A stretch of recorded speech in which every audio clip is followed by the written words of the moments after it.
Hey, this is the most on time I've started an event in a while. Thank you all so much for coming out tonight for Left Bank Books presents Zaakir Tameez in conversation with Aisha Sultan. We would like to thank our virtual viewers and also our viewers on C-SPAN, as well as all of you present here this evening. Our event series is possible with your support. When you support Left Bank Books, your money goes directly back into the local community at an incredibly higher rate than when you purchase from online mega corporations that shan't be named. Your money not only helps us keep our doors open, but also support our local library, keeping your parks free, and stuff that you don't often think about, like keeping your streets paved. Your money also goes to support literacy programs that we run, like the River City Readers and Literacy and Justice Project. Left Bank Books just celebrated our 56th birthday last weekend. And we had a call for support to support our Left Bank Books Foundation. If you would like to support by making a donation, you can do so online at lbbfound.org or at the register. These are what we use to help fund our event program, to keep authors coming in, and to run our literacy program. So thank you very much for your support. Left Bank Books produces hundreds of author events each year. A lot of our programs can be accessed from anywhere in the world. For our virtual audience joining us tonight, we will have signed copies of the book available to ship anywhere in the country. And be sure to check out our event calendar for the many incredible events that we have coming up at left-bank.com. And now about tonight's book. Jonathan Eig says, the Pulitzer Prize-winning author of King A Life says, with this insightful and original work, Zaakir Tameez gives us a Charles Sumner for our time and for all time, an inspiring fighter for racial justice and a brilliant constitutional theorist. This is a book worthy of its towering subject. In a comprehensive but fast-paced narrative, Zaakir Tameez presents Sumner as one of America's forgotten founding fathers, a constitutional visionary who helped to rewrite the post-Civil War Constitution and give birth to modern civil rights law. He argues that Sumner was a gay man who battled with love and heartbreak at a time when homosexuality wasn't well understood or accepted.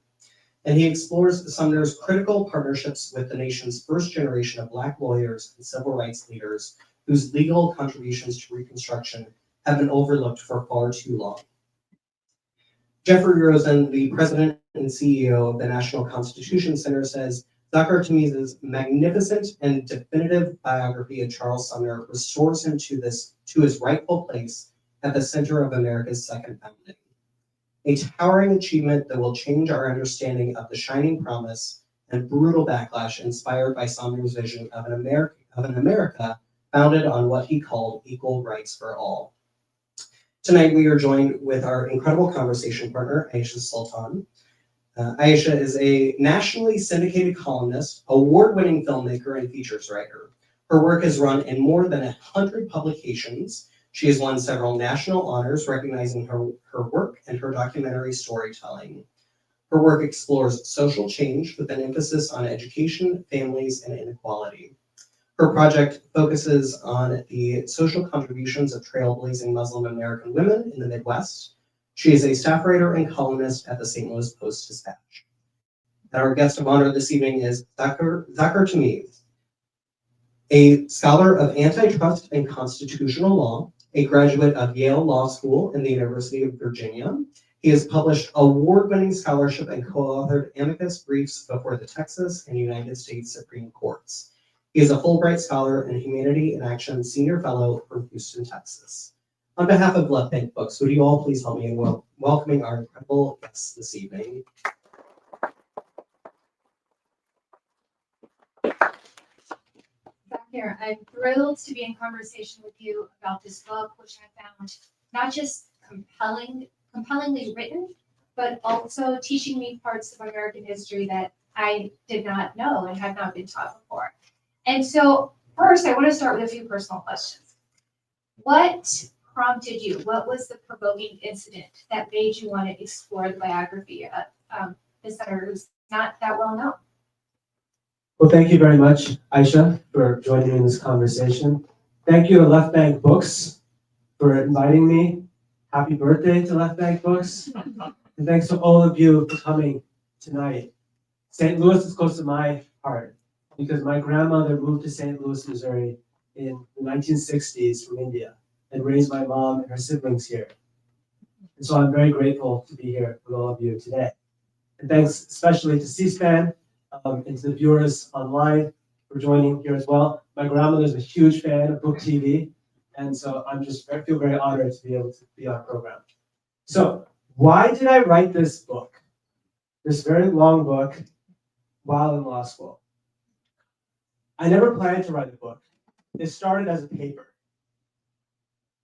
I was reading the brief that Thurgood Marshall and the NAACP filed in Brown versus Board of Education. Possibly the most important brief in the history of American law, the brief that led to the integration of American public schools.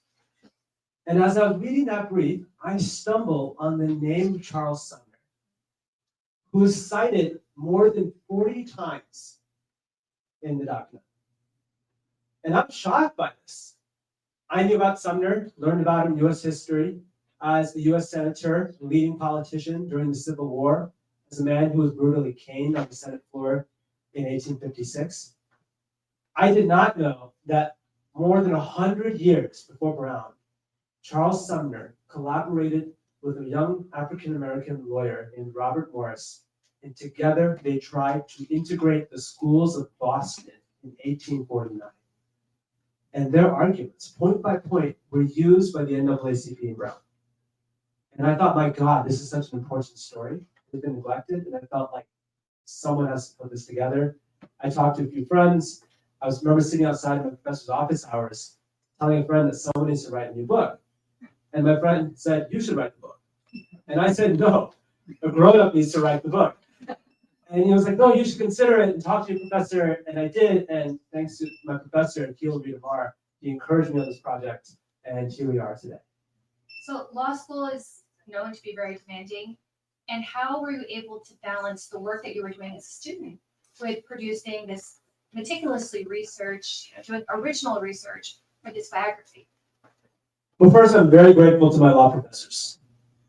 They could have stopped me. They could have said, this is a waste of your time. You need to focus on torts and property and other subjects. But they encouraged this project. I think they saw the value in it. And I think they also recognize that the way we learn law is through storytelling. For anyone who's been to law school, I think we have a few law students and a law professor here. You learn law through stories. You learn it as a series of case after case after case after case. And the case method is how law is taught. And here is a story that actually gets to the center of American constitutional law. And that story is so important to how we interpret law today. And so my professors are very encouraging. They helped me adjust my schedule in order to work on this. And the librarians of the law school were so invaluable, helping me do that primary source research that we're going to talk about. And my classmates were helpful as people that I could show drafts to throughout my time in law school. And so in many ways, yes, it was hard to write in law school, but I think I wrote it because I was in law school. There is, like you said, there's a very superficial understanding or knowledge of Senator Charles Sumner. Talk about why that moment in particular was so pivotal in what happened next in the history of America. Why that caning, that brutal beating that nearly killed him, changed the course of history in this country in many ways. So let me paint a picture of America in the 1850s. By this time, there are more than 4 million enslaved people in the American South. That's more people than there were Americans total during the Revolution. And that's roughly 25% of the Southern population. Slaveholders are terrified of domestic rebellion. There are many people openly calling for a new revolution, freedom for enslaved people, including the former president, John Quincy Adams. That's America in the 1850s. Slaveholders are so scared that they're trying to desperately spread slavery into the American West. And all this comes to fore in the territory of Kansas, right next door. There is a senator who is extremely pro-slavery from the South, who is desperate to make sure that Kansas becomes a slave state. I'm very sorry to say that he was a senator from Missouri. His name was David Rice Atchison. I hope there's nothing named after him nearby. Atchison, is there? That's a change. So there's a railroad named after Atchison. Wonderful. Atchison organizes an armed gang of more than 1,000 Missourians who stormed into Kansas and took over polling locations at gunpoint to make sure that Kansas becomes a slave state. Kansas was about to have a vote on whether to be a slave state or a free state. Meanwhile, in Washington, Charles Sumner, the US Senator from Massachusetts, is very disturbed and also troubled because many of his northern colleagues aren't talking about the crisis in Kansas. Or if they are, they're talking about it in muted tones because they themselves are afraid. Why are they afraid? Because they lived in Washington, D.C., a southern city, a slave city. Virginia on one side, Maryland on the other, both slave states. You could not walk from Capitol Hill to the White House without passing by 3 auction houses for enslaved people. If you were anti-slavery in Washington, you got death threats, you got harassed, you got accosted at the restaurant on your walk to school or to work, on your way home. If you were an anti-slavery politician like Charles Sumner, who was 6'4", very recognizable, you could get harassed on the streets. And you were especially scared if you were not 6'4" and you were much shorter. So Charles Sumner decides that he needs to speak out against the anti-democratic threat taking place in Kansas, being orchestrated by one of his colleagues.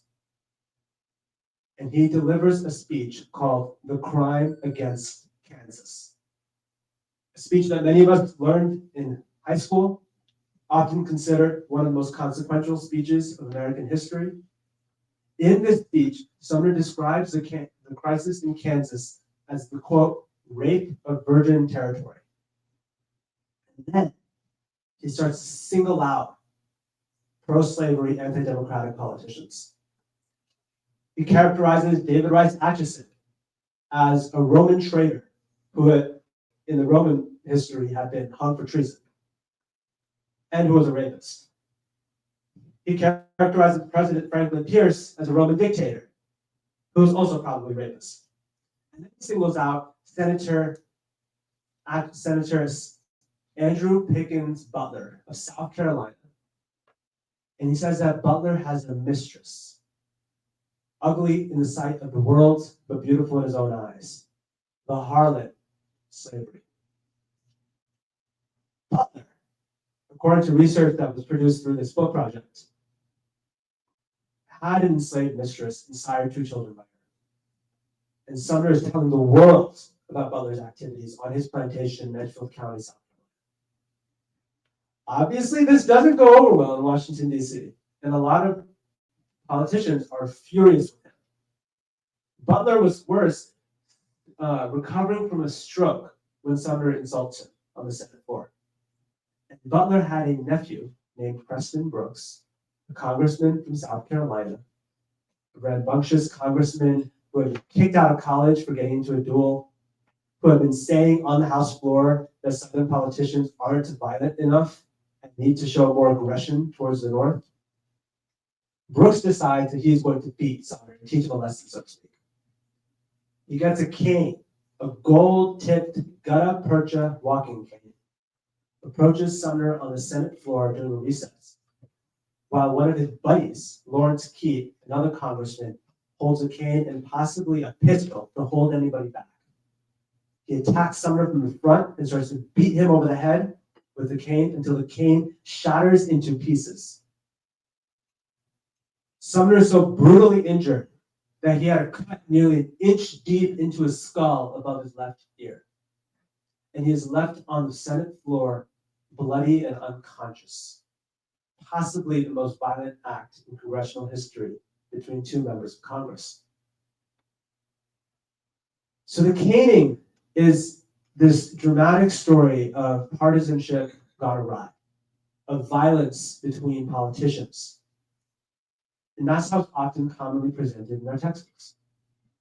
But the implication of what happened next, Yeah. which I think is really fascinating, how did people respond Right. to what happened? Exactly. So when Sumner wakes up, the first person he sees is a doctor. The second person he sees is a journalist. And Sumner, still bloody, only recently conscious again, is now telling a journalist about what happened because he recognized that this moment is very valuable for the pro-democracy, anti-slavery political cause. He had been seeking for a while to galvanize the North. And that's exactly what happened after he's assaulted. Across the North, tens of thousands of Americans gathered in lamentation meetings, known as indignation meetings, where they lamented over what happened and strategized political responses. This happened right around the same time as the birth of the Republican Party, a new anti-slavery political party. A few months later, the Republicans organized their first convention ever. This is the first RNC. And at that RNC, they are chanting Charles Sumner's name in unison. The Republicans printed as many as 3 million copies of Sumner's speech, The Crime Against Kansas. And that helps to secure the Republicans not a victory, but a major political upset in 1856. Meanwhile, in the South, there's a very opposite reaction. Southerners are celebrating this brutal assault. Preston Brooks received replacement canes, one that said, "Hit him again." He got a cowhide gifted to him from his constituents in Edgefield County. Students at the University of Virginia, my alma mater, so not just making fun of Missouri, also Virginia, students at UVA gifted Brooks a cane with a cracked human skull for a handle. They celebrated this brutal assault. And then Brooks goes to South Carolina for a rally in Charleston to an estimated 10,000 supporters. And he says that we should tear the Constitution into fragments and create a Southern Constitution in which every state is a slave state. So now Brooks is openly calling for a treasonous insurrection to tear up the Constitution. While in the North is galvanizing to save democracy and to protect freedom in this country.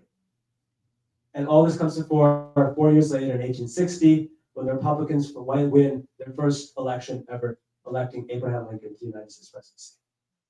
You know, Zaakir, I mean, you're writing about history, but it feels awfully current when I was reading it. I mean, it's sort of hard to miss some of the parallels of extreme division, conflict, violence in our nation's capital, things that we never imagined we'd see happening there.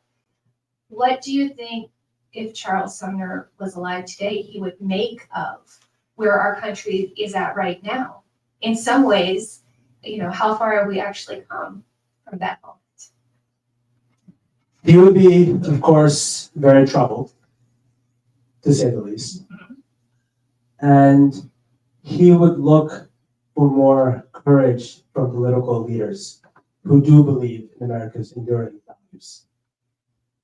He often said that you should look for 3 things in a politician. I'll tell you all 3. The first is backbone. The second is backbone. And the third is backbone. His entire theory of politics centered on courage rather than concession.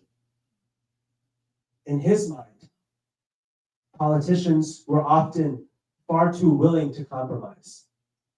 It's awkward, but sometimes I get asked, as a historian of the Civil War, how can we learn the lessons of that era to not replace it today?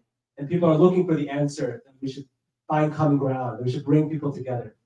And that's important, but you can't ask a Charles Sumner biographer about that, because Sumner was very different. He didn't believe in finding common ground with opponents. He actually believed in something very different.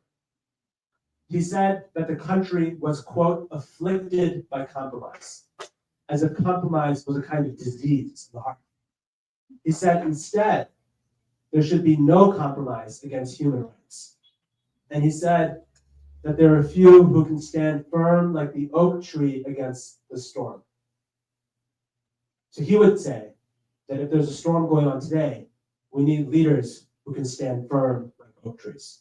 I think that's what made this book hopeful to read, because it made you realize that there were obviously far worse moments in our country's history than what we're living through right now. And there were people that had so much uncompromising courage and principle, which, we wish we could see more of. Why do you feel as though his contributions and his role has been so underplayed?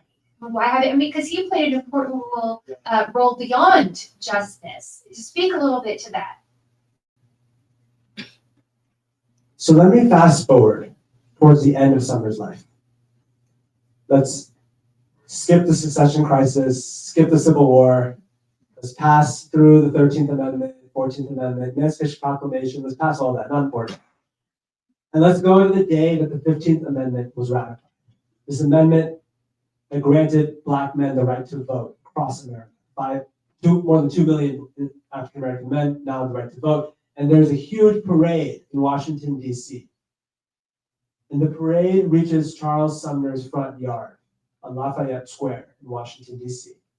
And somebody goes inside, not sure how they got keys, and asks Sumner, who's in bed, to come downstairs. So he gets out of bed, he comes down, it's at night, and he is grumpy. He doesn't understand why everyone's celebrating. And he tells his audience of primarily Black churchgoers, you are still shut out of the common school. You are still shut out of the restaurant. You are still shut out of the theater, and the hotel. He said that in his disposition, he was not one to celebrate, and there's still much more work to be done.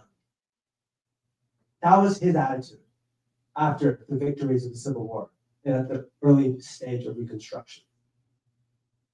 And he learned this in many ways from some of his closest Black friends in Washington, D.C. One of Sumner's closest friends, a major character in the part 5 of the book, did you get there, was a man named George Downing. George Downing operated the mess hall for the House of Representatives. He was a top chef. And Sumner and Downing didn't just talk about food.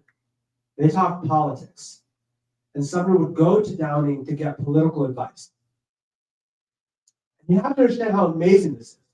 That Charles Sumner, who is at this stage one of the most famous politicians in the country, one of the most powerful men in the country, is going to the African-American chef in Washington, D.C. for political advice. And he would actually read letters from Downing on the Senate floor, because Downing would respond to members of Congress that he disagreed with letters that Sumner would read on the floor. And Downing, who could have just stayed quiet, feeding the mouths of Republican and Democratic politicians, is instead actively lobbying the people he feeds. So Downing and Sumner have this amazing relationship.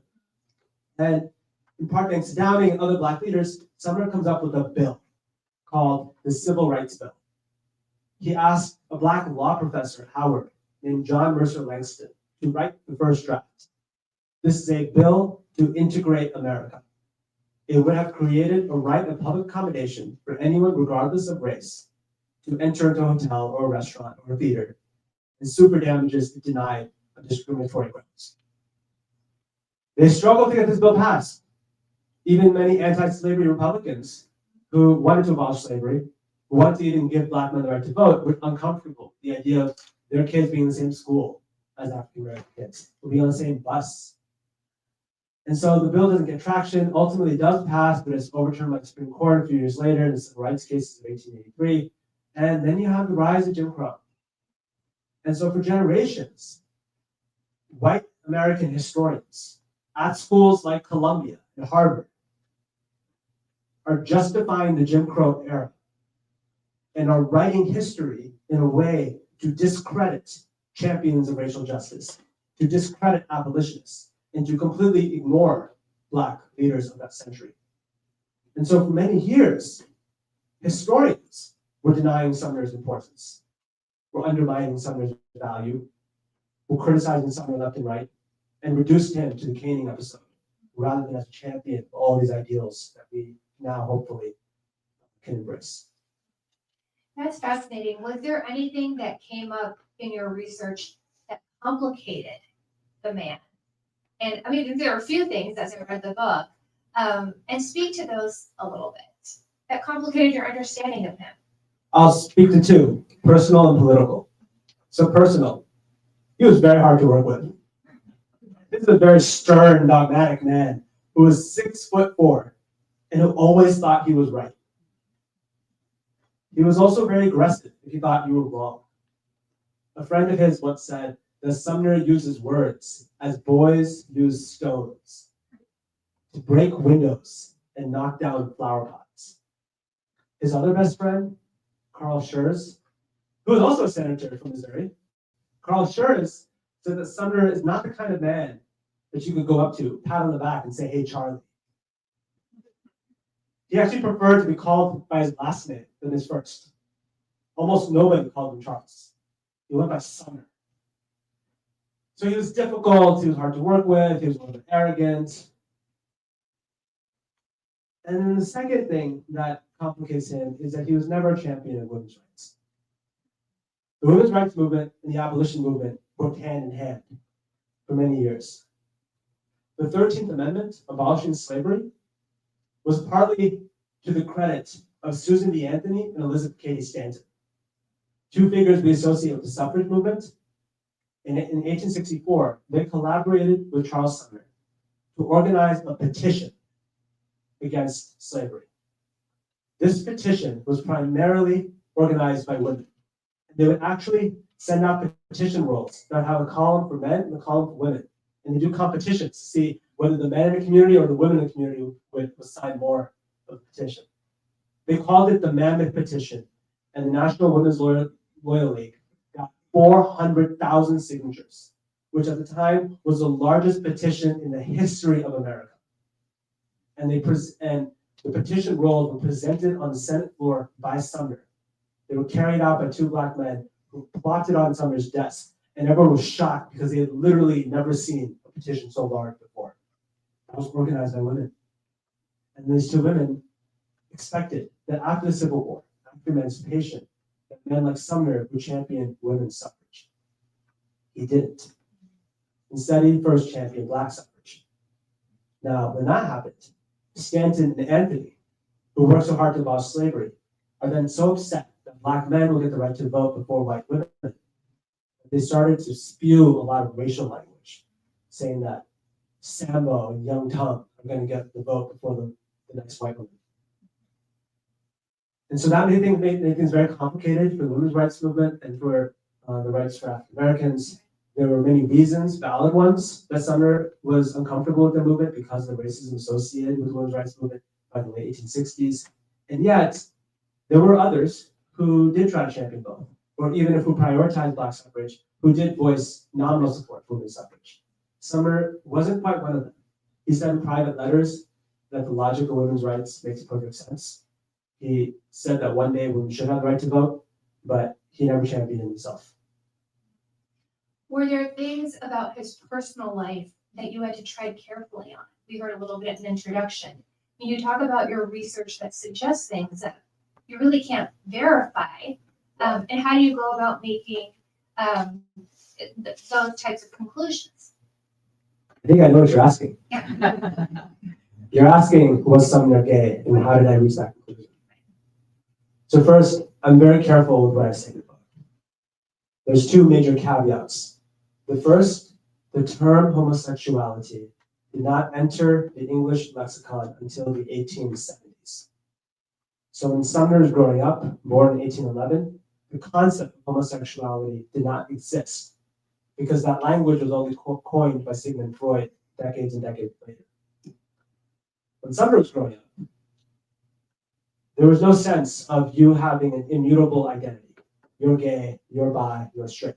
These weren't terms. So Sumner never understood himself to be gay. That said, Sumner became very close to a man named Samuel Gridley Howe. They would go out on horseback rides together into the countryside, return to Boston, go to a pub, order strawberries and cream. And they would go to Howe's home for the evening and retire. Howe once recalled Sumner with a glass of Orvieto wine in his hand, his waist straps unbuttoned, his sweet smile on his lips. Howe and Sumner are very close, and they often commiserated over their shared experience of bachelorhood. Howe is a doctor. Sumner is a 6'4" lawyer. They could have easily gotten married at any point, and they had many eligible suitors, but Sumner just wasn't interested in anybody. Howe ultimately does get married, and when he does, Sumner is heartbroken. According to the reports, he got into a bed in his mother's home and did not get out for a month. That's what the reports say. Howe feels terribly guilty, and on his honeymoon spends more time writing letters to Sumner than spending time with his new wife. His new wife says Sumner ought to have been a woman and you to have married him. And Howe says that he felt like he went to heaven with his wife and left his best friend outside. All of Sumner's life, he feels lonely and depressed. He struggles looking for marriage, looking for love, looking for respectability. He was stigmatized in Washington, ostracized, not for being gay per se, but for being a bachelor. Because bachelors at the time were looked upon with suspicion. Because why would you be a bachelor if you were in your 40s or 50s or 60s and you were a man of means? Sumner ultimately does get married, and it's a disaster. His new wife, Alice, 25 plus years is younger than him, leaves him after a few months, had an open relationship with another man, a German diplomat. Unclear if it was sexual, but she would spend a lot of time with another man in Washington, D.C., very publicly, until Bismarck recalled that diplomat back to Germany, probably because the diplomat was spending time with the chair of the Senate Foreign Relations Committee's wife. And then Sumner is heartbroken at losing his wife, and then his wife starts to spread rumors that her husband was sexually impotent, which obviously the Southern press just loved. Sumner was called effeminate Sumner. He was called an unsexed creature. He was called bachelor. There's a number of ways that he was described that suggests to me what we would consider to be gay. Insofar as a modern term means much, but applied retroactively to a time in which the term did not exist. And that's the important caveat here. And this is a portrait that you start, with his father. Like you kind of take us to that moment through time, and then you paint a very complicated picture of what was going on in the country and what was going on with him. And maybe that's why the book is so long. It's over 600 pages, but it's told in a very, I feel like, very strong narrative way. And I want to give everybody a chance to ask questions. I know we have a couple of people with legal backgrounds and historical people with historical interest in the audience. So I want to open up the floor, and then I have a few more questions I want to follow up with. Yes, in the back. Yes, you didn't mention his relationship with Lincoln. And Lincoln was obviously the key person in that period. Did they ever work together to end slavery? And just what was their relationship in history? So who wants to guess how tall Abraham Lincoln Yeah, is? 6'4". 6'4". Yeah. So when Lincoln and Sumner first meet in Washington, D.C. in February 1861 at a hotel shortly before the inauguration, before he moves into the White House, the first thing both men recognize of the other is that they are the same height. And Lincoln says, we should match backs and see who's taller. Now, remember, Sumner's not the kind of guy you go and pat on the back and say, hey, Charlie. So Sumner doesn't understand why Lincoln's asking him to do this. This is after South Carolina seceded. The country's on the cusp of civil war. There's a constitutional crisis going on.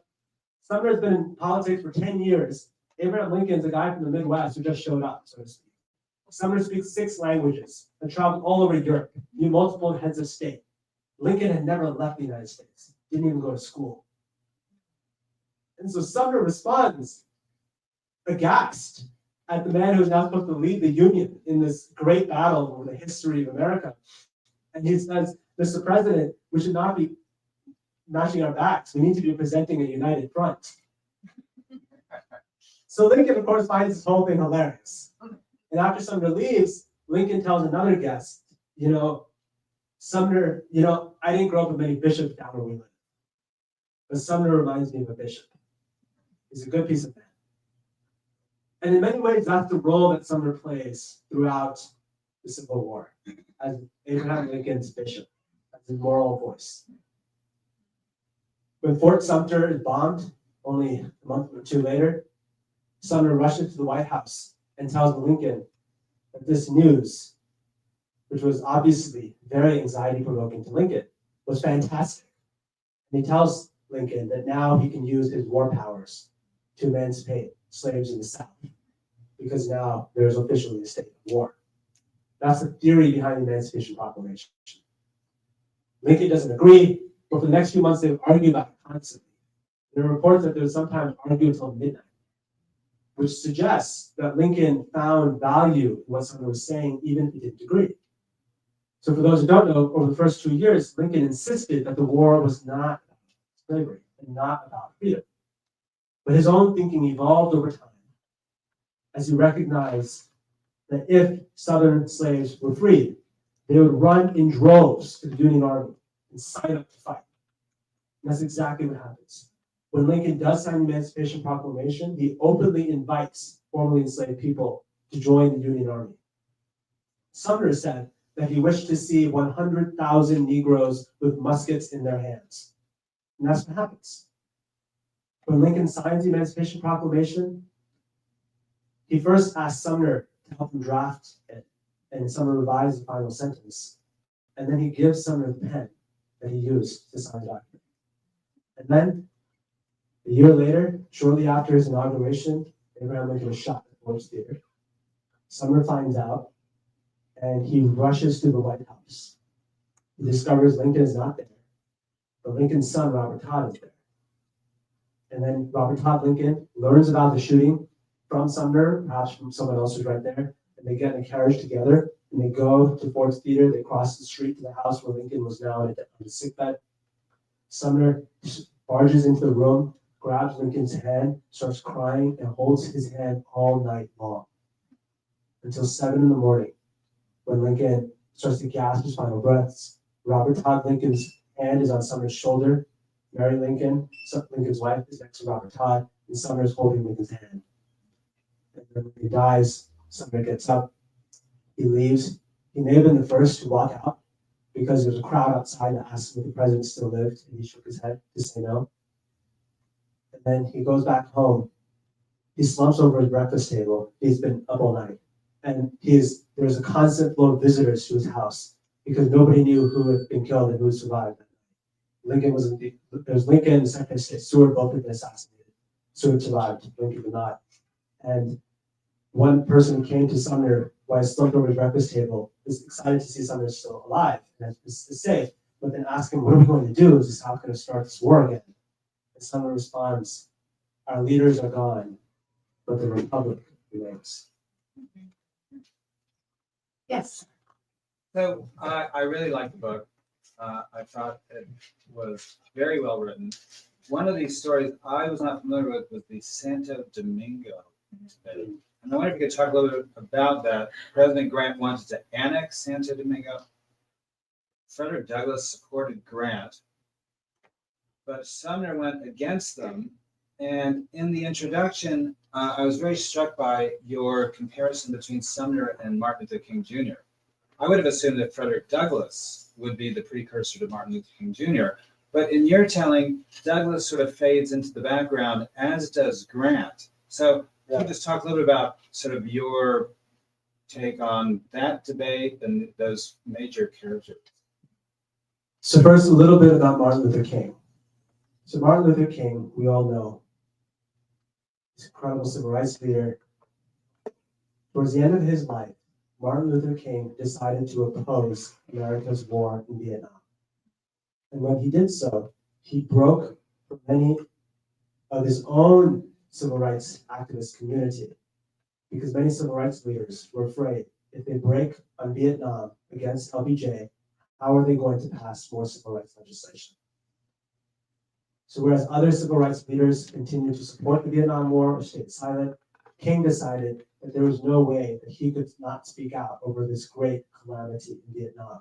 If he was going to represent civil rights at home, he had to represent human rights abroad. That leads to his break with LBJ, which may have compromised much of the programs that LBJ was considering with the Great Society, and that in many ways, King lost much of his standing in the community as a result. With that context in mind, I compare Sumner to Martin Luther King in the introduction. It's a bold comparison, I know. I'm very grateful to Jonathan Ike, who wrote the last major King biography, that won the Pulitzer Prize, for writing a blurb for the back and cover of this book. And the intersection between domestic civil rights and foreign human rights became very key to Sumner's late life during the presidency of Ulysses Grant. Grant pursued a project to annex Santo Domingo, also known today as the Dominican Republic. The Dominican Republic borders Haiti, sharing the island of Hispaniola. Grant had his own reasons, one of which was he thought it would be good for America to acquire new territory that was predominantly people of color, because that could be a model of quote-unquote Black democracy or Black republic. But Grant had other motivations as well. He wanted a naval base in Savannah Bay. He wanted new land that could be cultivated for tobacco and for other riches, sugar and rice, I think. And Grant was very much an expansionist. Sumner is horrified by this proposal. And he's partly horrified because the Haitians were terrified. Haiti was afraid that if the United States annexed the Dominican Republic, next thing you know, they're going to go after Haiti, which is right next door, shares the island. Why would America only settle for half the island? The Haitian ambassador writes to the Secretary of State, Hamilton Fish, and asks the Secretary of State if Grant planned to ever take Haiti. And the Secretary of State responded and said, "How dare you question the President of the United States? You can do basically whatever he wants." It's more or less verbatim what he said. So Haiti is terrified. Sumner decides that in order to protect Haitian sovereignty, he is going to do everything to stop the annexation of the Dominican Republic. And in so doing, he basically burns down his political career. He ultimately gets expelled from the Senate Foreign Relations Committee. He leaves the Republican Party. He doesn't have any committee appointments in Washington anymore. And he ends up dying not a Republican, in political isolation, largely because of what he did to protect Haiti. Now, why did he protect Haiti? And why was he willing to burn down his reputation to protect Haiti? For those who don't know, the first country in the history of the world to abolish slavery was Haiti. Haiti had a slave revolution in the 1790s, early 1800s, where they literally expelled France, Spain, and Great Britain. They won a war against all three of these European powers, created a constitutional republic around 1804, guaranteed freedom to all, and established a model that was then used by enslaved people everywhere as a model of possibility. Frederick Douglass later said that if it were not for Haiti, we never would have had freedom in the United States. Sumner's father, well, I know this, was a sailor in his youth and was on a boat that stopped in Haiti during the revolution. And at that time, General Jean-Pierre Boyer, one of the Haitian revolutionaries, was organizing a birthday celebration to honor the birthday of George Washington, trying to compare the Americans' revolution against Great Britain with the Haitian revolution against Great Britain, France, and Spain. And he invites these American sailors to his dinner party. And Sumner's father goes along. This is before Sumner's birth. And not only does he go, he does a toast to freedom, equality, and happiness for all men. And General Boyer is so struck by this young white boy, sailor from Boston, who was toasting to the Haitian Revolution, and invites him to the front, and he sits there for the rest of the dinner. Years later, when Sumner's father is raising his kids, he is telling them stories about the Haitian Revolution. And he's also telling them stories about their grandfather who fought in the American Revolution.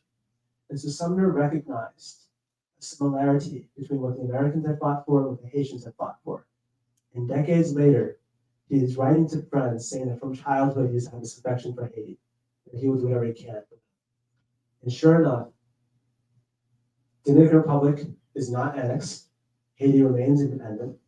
And in 1999, the Haitian embassy in Washington, D.C.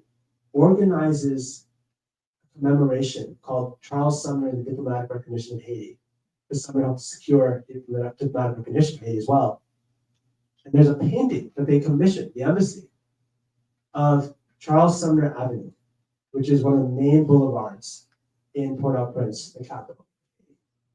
Now, Zaakir, I know you said that obviously Sumner was not someone who believed in compromise, but in listening to your stories about him and reading the book, do you feel as though this sort of like inability to bend limited his ability to affect political change? Could he have been more effective if he hadn't been so abrasive, aggressive, and unwielding in what he believed? Oh, totally. I think absolutely he could have been much more workable and likable and easier to work with. He also didn't particularly care for the details of legislation. He's a senator, so you would hope he would take more time with the minutiae of legislation. And I thought he was oblivious to all this. But one of the secretaries once asked him, effectively, very sheepishly probably, why don't you spend more time looking at your bills? And Sumner responded and said, have you ever heard of the mother cuckoo bird? So I see this, and I'm like, what is going on here? And then I had to go and read up about cuckoo birds. And then I was like, wait, I can't read what we know today about cuckoo birds. I have to find out what the people in the 1870s know about cuckoo birds. The next thing you know, I'm reading Aristotle's book on birds. And here's what Aristotle and anyone in biologists ever since has said about cuckoo birds. The mother cuckoo bird does not raise her own eggs. She drops her eggs in the nests of other birds, of doves and hummingbirds, etc.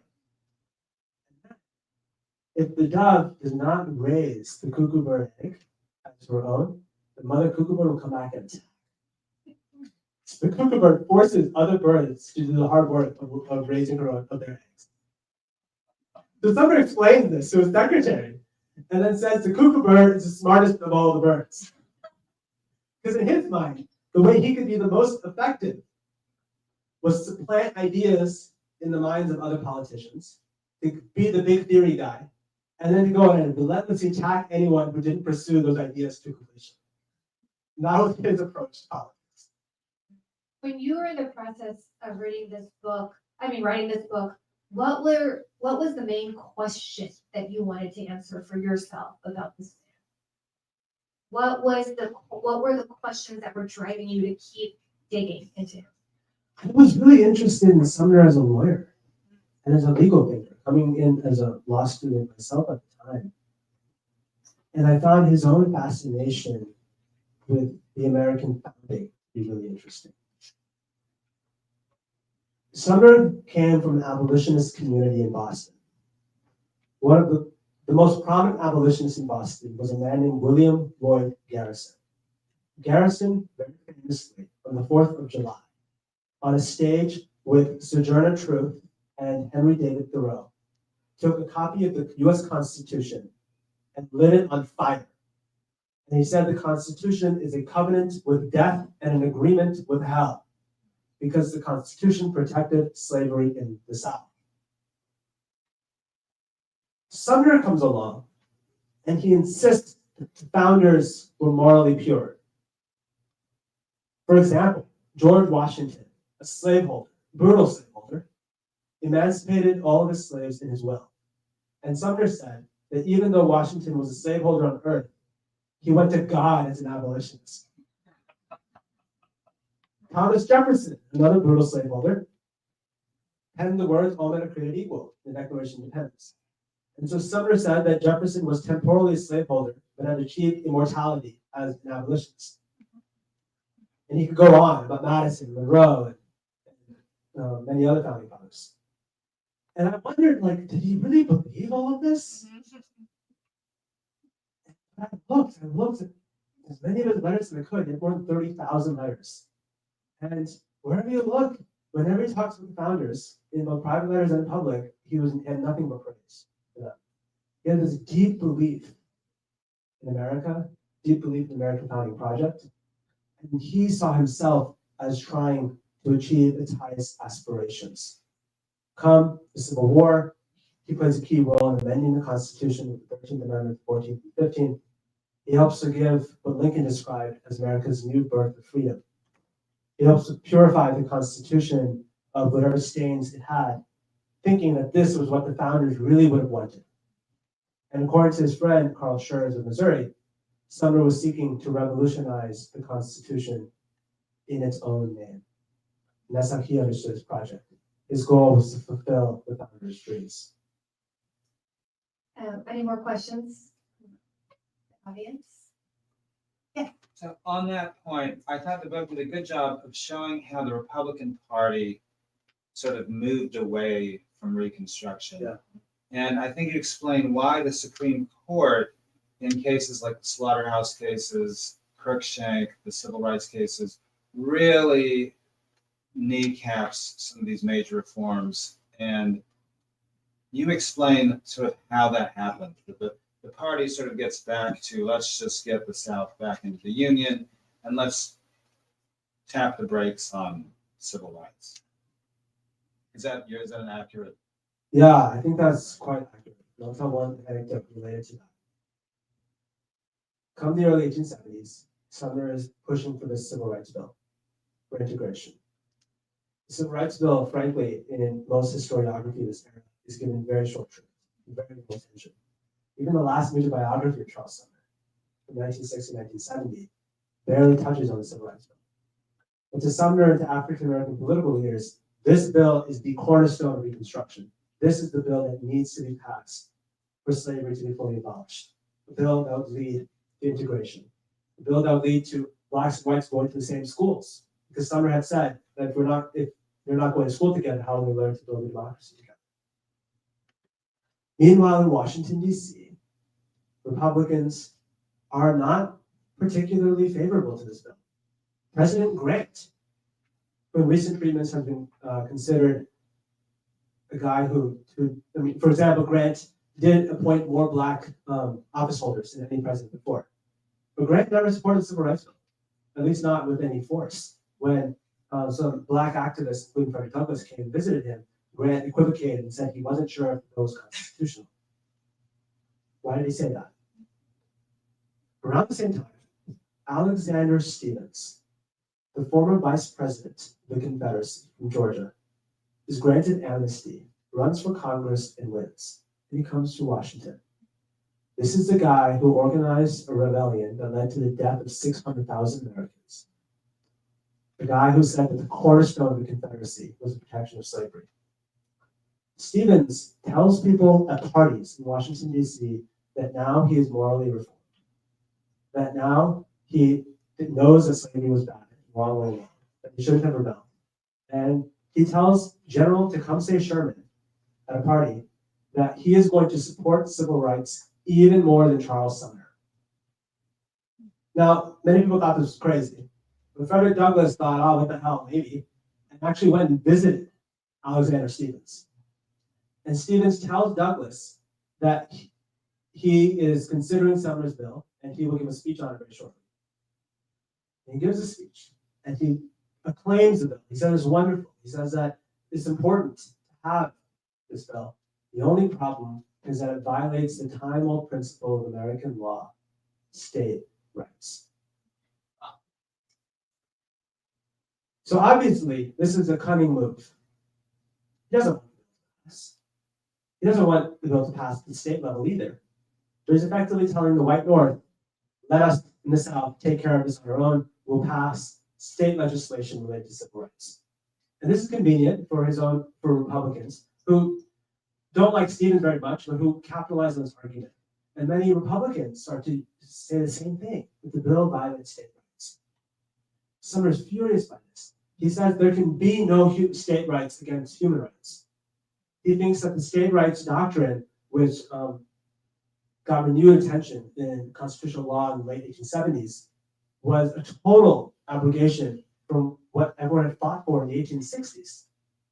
And yet, state rights becomes one of the reasons that the Supreme Court of all Republican justices overturns the Civil Rights Act in 1883. And state rights becomes, arguably to this day, the dominating approach to American constitutional law. Do we have any more questions from the audience? Well, I like to ask this question of people who have done such, study of America's founding, its founding documents, and the turbulence and discord in our country's history. Where do you think the American project is headed? What do you see happening with democracy in this country based on what you know about its founding? Yeah, well, it's frightening in many respects, but I still have hope. I've seen worse. Seen a lot worse. The Civil War led to I should clarify, 700,000 Americans died, not 600. The country ripped apart, and yet it came out stronger. Prior to the Civil War, there were 5 million enslaved people in this country, 4 million in the South, 1 million in the border states. There was 3 in the South, 1 in the border states. And then it led to an egalitarian multiracial democracy. And that democracy did not survive entirely. After Reconstruction, you saw the rise of Jim Crow. And yet, you did see the country improve significantly. You did see the abolition of slavery. And Sumner, throughout his life, when he was living at a time when it was unimaginable to ever picture a world without slavery in the 1840s and 50s, and yet he chose to be an abolitionist. And yet he held on to those convictions and those principles. And by the time he died, he had succeeded. Garrison, this other abolitionist that I mentioned, he was once writing to a friend and explaining his commitment to the cause and why he thought he wanted to succeed. And he said that, referring to how few abolitionists were in the country, he said that we are too few to make a revolution, but we are plenty to begin one. And I think that's the attitude we need if we're looking to renew our democracy today. Thank you all so much. Thank you for writing this book. Having this wonderful conversation, sharing your knowledge with us. Thank you to Book TV for having us on the show. And please feel free to stop by and get a signed copy of the book tonight. Thank you all. Thank you all very much. Thank you all.